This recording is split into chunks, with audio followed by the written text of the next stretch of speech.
Recording in progress. I take my estimates before biking.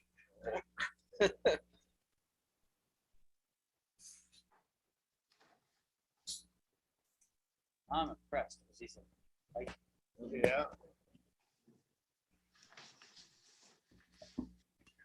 When I lived in Elmwood before I moved back here, I would get up real early and ride my bike all around the village and then get to my car and drive to town. And it was a lot of fun, you know.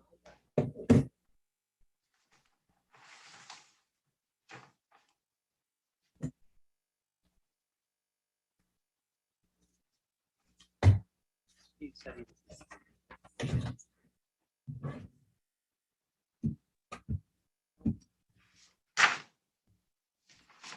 It's on their own?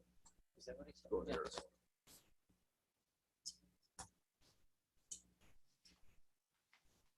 That's what he said.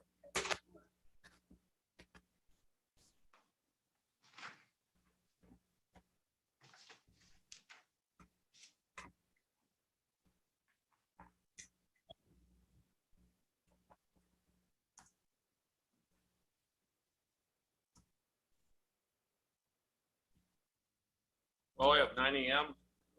We'll call a special meeting of Dunn County to order. Roll call. All the committee members are present with the exception of Steve Jensen. We also have County Chair Steve Bartlett with us. Is there any public comment? Okay, hearing none, we'll get into item number 4, consideration of actions to be taken by the committee. Carmen, would you like to address it? Yeah, I can start, and then if Keith wants to jump in at all, he's more than welcome to. So as you all have in your packet, it's a continuation of what had been previously submitted for the past couple of meetings. Was a separate staff report that included the numbers that I gave last week, just in written format, and then just a little bit more information in general with it. Ongoing. There we go.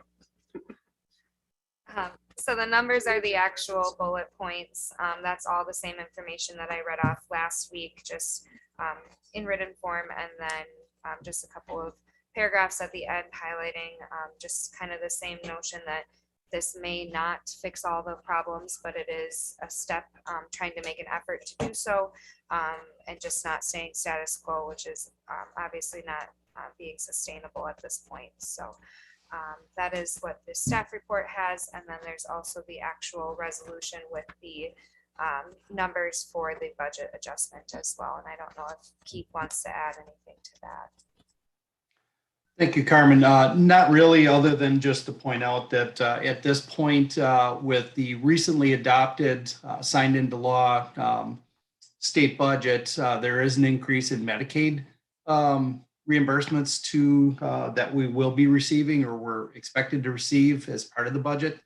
And that is the identified revenue source for offsetting this. Again, some of this still has to shake out in detail, but we anticipate, we project that it should be a wash. It certainly doesn't help the NDC's overall financial picture, but on a single item, you know, it certainly helps to cover the additional cost for this year. And I believe it's also projected to cover for next year, but that's to be determined yet as we go through the 22 budget process.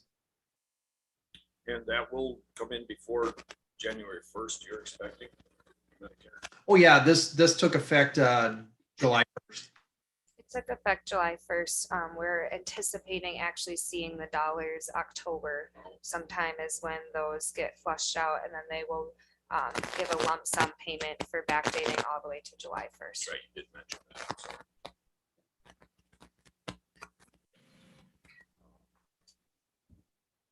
Anyone have any comments, questions, concerns? As we all do, I'm sure. If I may, Mr. Chairman, Absolutely. just as a reminder to the committee, while we are focused on the budget adjustment for this year, and of course this recommendation, whatever it is from the committee, will go to the executive, which takes the actual action, prepares the resolution, and forwards the resolution on a budget adjustment to the full county board. That'll be tomorrow. it's important to retain this information because we will be having the discussion about staffing costs and levels of service for the neighbors as part of the fiscal year 22 budget, and that is coming up very quickly. That will initiate that conversation.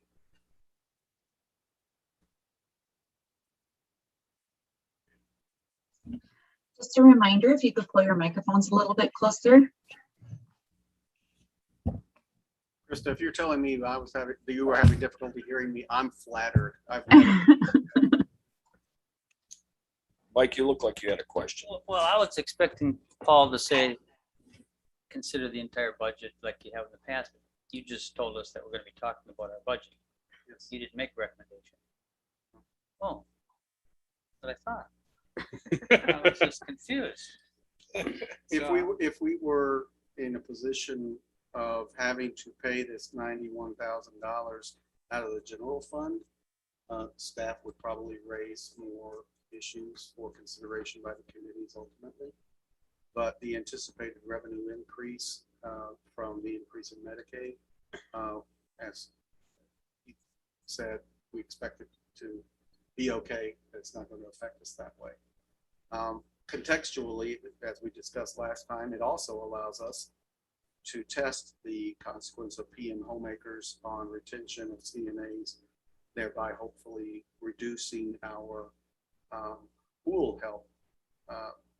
But even though we hope that this time between now and the end of the year will give us some indication, I don't expect that we'll have enough evidence yet for making the decision on PM homemakers and salaries for the nursing staff.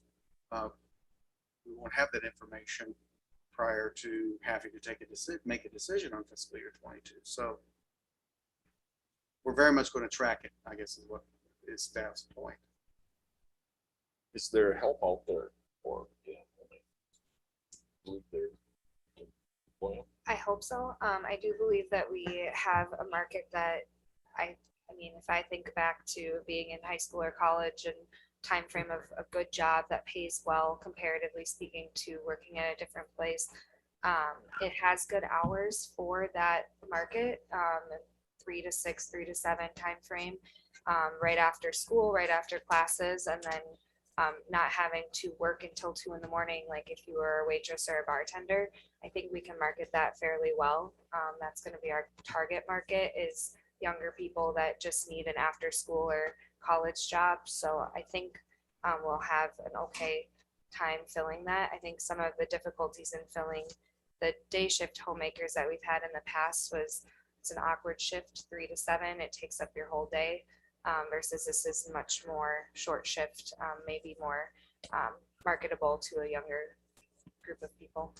And Mr. Chair, if I may ask a question as well, you may have put it in the materials, Carmen.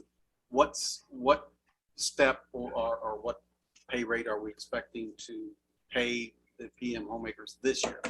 Well, for the budget adjustment, we did it at a step 3. Good. But I do think we would have an okay time hiring at a lower step than that, just market wise with what we've had in the past for homemakers, but it is budgeted for a step 3. Okay.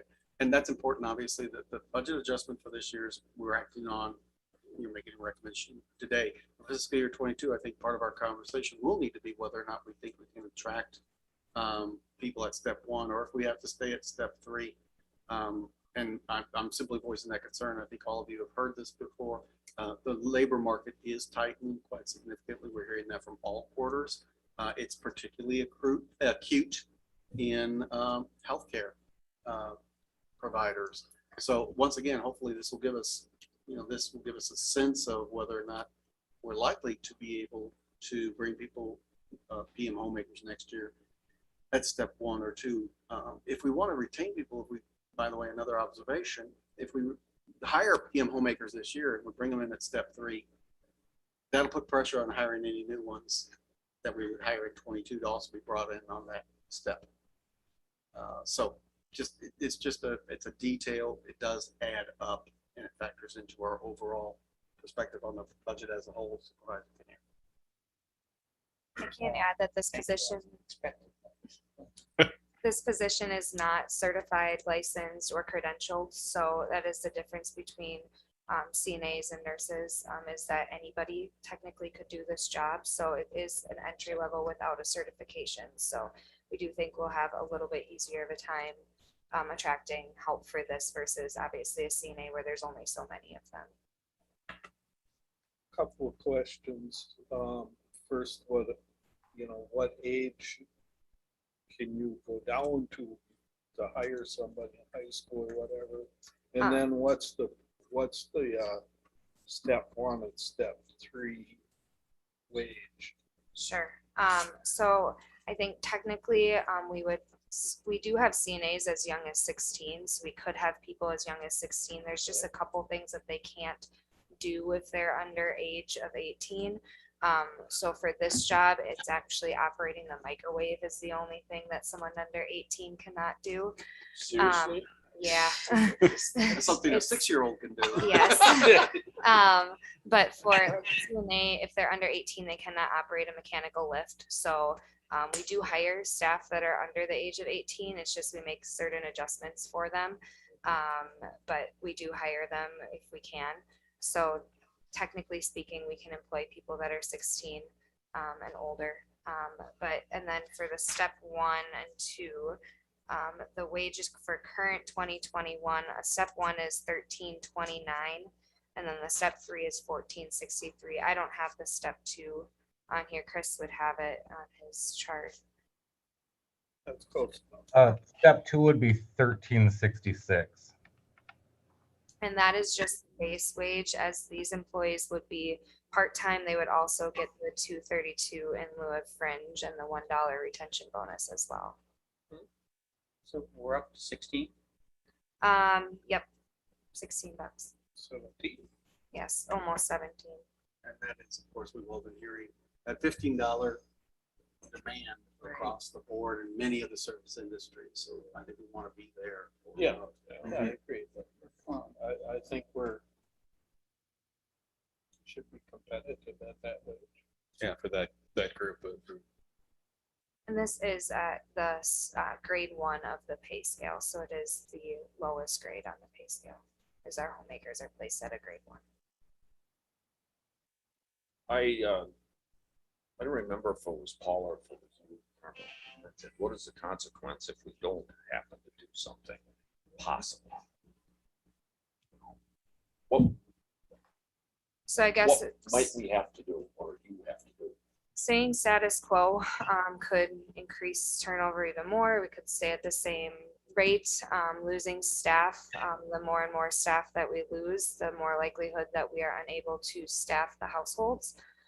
Currently, we only have about, I think it's 7 residents in Fireside, and we're maintaining that staffed at this point. But if we keep losing staff, we could have to close another household, which means less revenue coming in, especially with those 2 households being closed. Those are our Medicare households, which make more money than Medicaid, private pay, all of those different places. So admissions shortages, just general lack of census is always an issue as well, because then it's covering overhead costs as well. It's not just staffing, food, and what direct care costs. It also is the cost of keeping the lights on and the heat on in the building too. When you say staffing shortages, if you could have an abundance of CNAs, would you be able to open the entire all the buildings, or would you still be short RNs? We are we do have RNs that have left recently. We are being able to currently staff the amount that we need at this point. So technically speaking, yes, we would be able to have all 3 open. So East and West are still completely open. Nothing is closed in those 2. Currently, we have 2 nurses on days and PMs and 1 nurse on nights in Central to keep the 2 households open that are open, which relatively speaking, we could operate the whole Central building with that staffing ratio of 4 RNs. It is better if we have 3 for those 3 households, especially if they're filled with Medicare residents, just because it takes more time to chart and do different things for Medicare residents. But technically speaking, we could have the 3 open with the current RN staffing that we have to have for what we are currently operating. So I guess what I'm getting at is the CNAs is really what's keeping us from opening more areas. Correct. If I might, the other 2 negative impacts that we have talked about before, if we can't do anything, is increased staff burnout and impacts on quality of care. And we have to keep those in sight too as reasons for why we're doing this. And if I may, Mr. Chair, piggyback on that, I concur. My evaluation is that this proposal actually is more about level of service and addressing complaints that have come from staff and from residents about, some of the complaints from residents, are in sympathy of staff and how much they have to do in the PM. I put this in the context of the conversation we're going to be having about salaries. Increasing salaries, which is likely, goes a long way toward salving people's wounds. Intolerable situations suddenly are a lot more tolerable when the compensation goes up, which doesn't mean that PM homemakers aren't important, because it does have to do with job satisfaction, resident satisfaction, and the level of service. But it isn't, and nobody here thinks it is, a panacea with respect to addressing our staffing issues. It's more directed, in my mind, toward the level of service, quality of service. And they're not gonna work a lot of hours, are they? I mean, it's three a day or something like that. Yeah, so it would get us from when the AM homemakers leave to through dinner. That's part of probably the biggest struggle for the evening shift, is getting through dinner. As in the day shift, there's a homemaker there that supports the meal service while the CNAs take care of residents. And at this point, the PM service or PMs are doing meal service and taking care of residents. And there's just too much to do at one time. As well as, I think it was in my initial report for this, was that we're having more and more requests for different food, more and more requests for things at this time versus that time. Just people are getting more specific on what they want. It's a generational change and just a service industry style more than this is what we're having for dinner.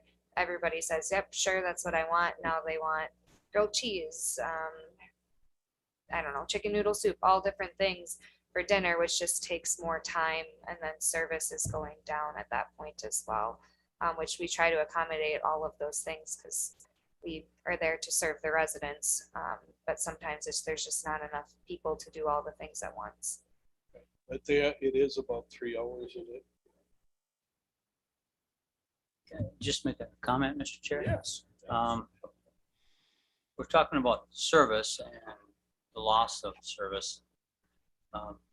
Looking at the big picture, when we removed the homemakers, basically we made a mistake. And I think we can rectify that now, but in the big picture, that's what I call the nibbling away of all the programs a little bit to make all the programs weaker. As we go through here, let's rectify mistakes like we made here and stop nibbling and do the harder thing and actually cut some programs if we have to. And this was just a cost saving measure when it was happening. Dave, you, Sarah, and Kelly, I suppose you were on at the time. That's all it was. Yeah, They it was didn't an take the idea that it would consequences. save money and work as good as what it was, how it was going. And I imagine at that time CNAs were probably easier to find and hire. I don't know. Well, when we first decided to build the neighbors, this style of the neighbors, Right. it was sold to us that we would be able to eliminate the homemakers and the CNAs would do it all. And we didn't do that to start with. It took this was one step of eliminating those homemakers. That was the idea of this concept, was it was gonna save labor because you don't need so many people. Yeah, it's actually probably just the opposite. Right, that's what I was gonna say, it's the opposite. I can remember when we were going over all these plans to build these buildings and everything that, the CNAs were very upset with this idea because they thought they were gonna get a load of work, a load of extra work, and they did get a load of extra work. They didn't get as much as what, Right. They the could have. people that were pushing this Yes. type of concept. Right. Um, So the idea of it is that it's a universal caregiver is the thought process, but then you need more of those universal caregivers. So I was not here. I cannot speak to what the mindset was of the decisions, but if you're going to do that, that's great, but then you need more of them instead of trying to make the same number of them, just do more. So when you're reducing it from having housekeeping staff, laundry staff, all of those positions, putting that all onto the universal care worker, which has to be a CNA to do the CNA's job, you just need more CNAs then to do that position. And instead of having the same number of CNAs do that work on top of what they already had. So I think that was the disconnect there. And I didn't mean to say that anybody knowingly made a mistake. It's just that we realize now with the change ways that that was a mistake. Oh, yeah, that's really good. So. If I remember correctly, the universal care workers were mainly down south. They weren't in this area at all. There may be some, but they mainly worked in nursing homes down south. Yeah, I'm not sure. Anybody have any other comments, questions? No? I do have one further. I'm thinking back a year ago where the board unanimously said we're going to give $330,000 to solid waste and recycling because we really care for it. You just recommend that because we might not have gotten it back. And I'm thinking, wow, we would do that for solid waste and recycling.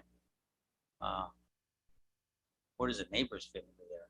It seems the neighbors is more important to citizens that use it and are going to use it. Solid waste and recycling, that is taking care of itself in a different way. But just I'm looking at the balance. That was a unanimous vote, I think.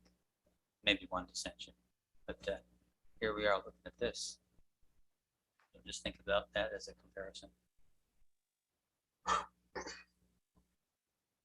I would move that we move the resolution forward to exec as presented. Motion's been made. Is there a second? I will. Motion made and seconded to move it forward to the executive committee. Any other questions, comments? Hearing none, all those in favor say aye. Aye. Opposed? Carried. Shouldn't really have anything else, I guess, so we are adjourned. Well done, Carmen.